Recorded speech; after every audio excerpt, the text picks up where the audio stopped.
Si Raul ay isang manggagawang nagtatrabaho sa isang pabrika sa kanilang bayan. Siya ay kilala sa kanilang komunidad bilang masipag, mapagkakatiwalaan at mapagmahal na ama sa kanyang 3 anak. Bagamat hindi malaki ang kanyang kinikita, ginagawa niya ang lahat upang matugunan ang pangangailangan ng kanyang pamilya. Ngunit sa kabila ng kanyang sipag at tiyaga, dumating ang isang matinding hamon na halos sumubok sa lahat ng meron siya, ang kanyang lakas, dignidad at pag-asa. Isang araw nagsimula ang kaguluhan sa pabrika kung saan nagtatrabaho si Raul.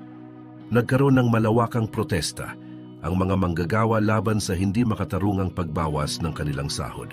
Bagamat nais ni Raul na sumama sa kanila, inisip niya ang kanyang pamilya at ang epekto kung mawalan siya ng trabaho. Nanatili siyang tahimik, umaasang maayos ang sitwasyon. Subalit, nang tumindi ang tensyon, napilitan ng pabrika na magbawas ng mga manggagawa. Sa kasamaang palad, si Raul ay isa sa mga tinanggal. Kahit pa siya ay nagpakita ng katapatan sa kumpanya. Sa biglaang pagkawala ng trabaho, nagsimula ang matinding sakripisyo sa buhay ni Raul.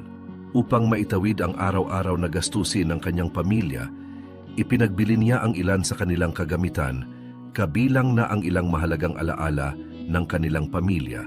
Nakaramdam siya ng matinding sakit sa puso habang isa-isang nawala ang mga bagay na pinaghirapan nilang bilhin sa paglipas ng panahon. Sa mata ng iba, siya'y tila nawalan na ng dignidad, subalit sa kanyang puso ang bawat sakripisyo ay kanyang tinanggap alang-alang sa kanyang mga anak. Habang naghahanap ng bagong trabaho, nagkaroon ng pagkakataon si Raul na magtrabaho bilang kargador sa isang palengke. Bagamat mabigat ang trabaho at maliit lamang ang kita, buong pusong tinanggap ito ni Raul. Tinitiis niya ang init ng araw at pagod upang maihatid sa kanyang pamilya ang pagkain sa kanilang hapag.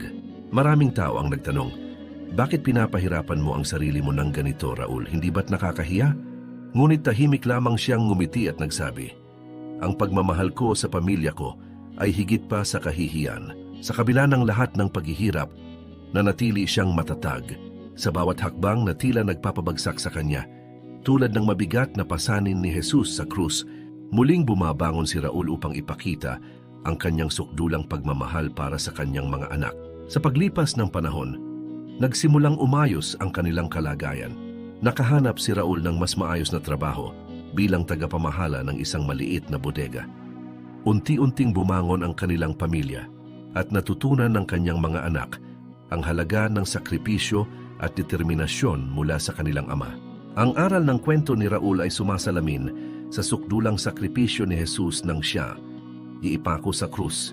Ang tunay na pagmamahal ay hindi nakikita sa kayamanan o mga salita, kundi sa mga gawaing puno ng pagsasakripisyo para sa kapakanan ng iba. Sa kabila ng paghihirap at kawalan, ang pananatili sa tamang landas at pagtanggap sa kalooban ng Diyos ang nagbibigay ng lakas upang harapin ang bawat hamon. Ang konklusyon sa 11 istasyon ng krus, kung saan ipinako si Jesus, ay nagtuturo sa atin ng tunay na kahulugan ng pag-ibig at sakripisyo.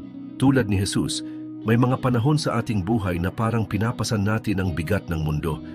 Ngunit ang pagmamahal sa ating pamilya at pananampalataya sa Diyos ay nagbibigay sa atin ng lakas upang magpatuloy.